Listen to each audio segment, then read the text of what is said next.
In this video, we're going to learn how to group objects, how to make a hole, and how to use the Shift key to adjust the size of an object by all three dimensions, length, width, and height. So to make a Buddyland monster, that's our project that we're working on. The first thing you need to do is take a half sphere, and it can be flat on the bottom or it can be rounded. It's really up to you. I'm going to lift it up and move it over a little bit. And I guess I'll change it to orange, or actually we'll do red. Okay, and now we need to do the eyeball. And if you look at it, the eyeball sticks out. It doesn't have to. You can really do it any way that you want to. The easiest thing to do is to build the eyeball and group it and then put it on top of the body. So we're going to take the eyeball and turn that white.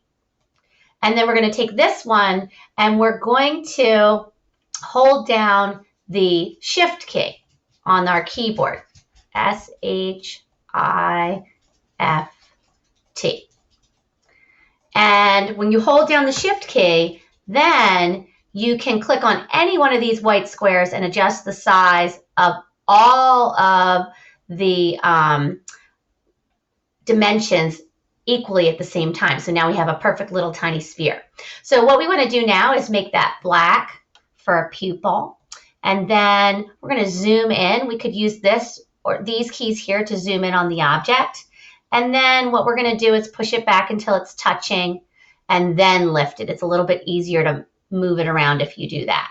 Okay, so now what I want to do is click in the white space, drag my red rectangle around it. That will activate my group button up here. And I'm going to click on that.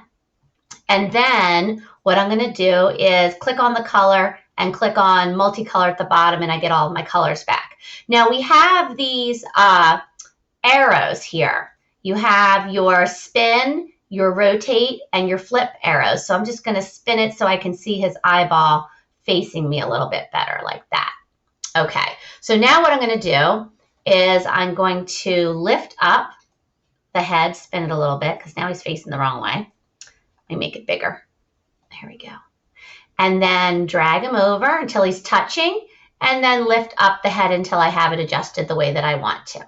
And you can make adjustments on the head however you want by using these little arrows. See how I'm going to tip up his eyeball just a little bit.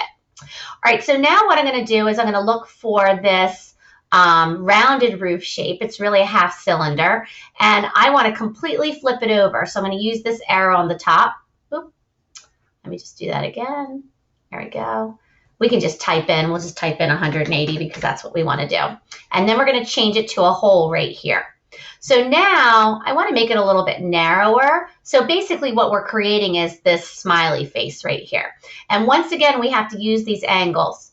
I want to tilt it a little bit, maybe about 35, 40 degrees to the left. And then I'm going to lift it up with my cone and drag it over to my body. I'm going to lift it up a little bit more so it's a little bit higher right there. Now I'm going to group all of this together because I don't want it moving around. And now a hole, you can see the hole's been created for my mouth. And so then the last thing I want to do is add in another sphere for the tongue. And I'm just going to make it yellow.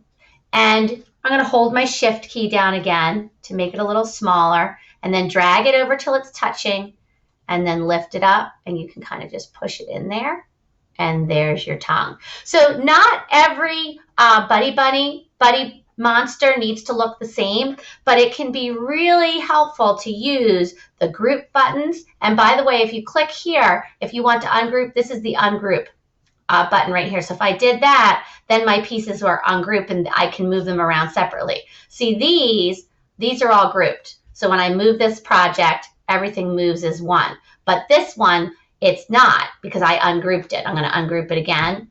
Okay. And now I'm going to group this so all the pieces are stuck together. So when I try to move them around, they're all stuck together as one. And that's it.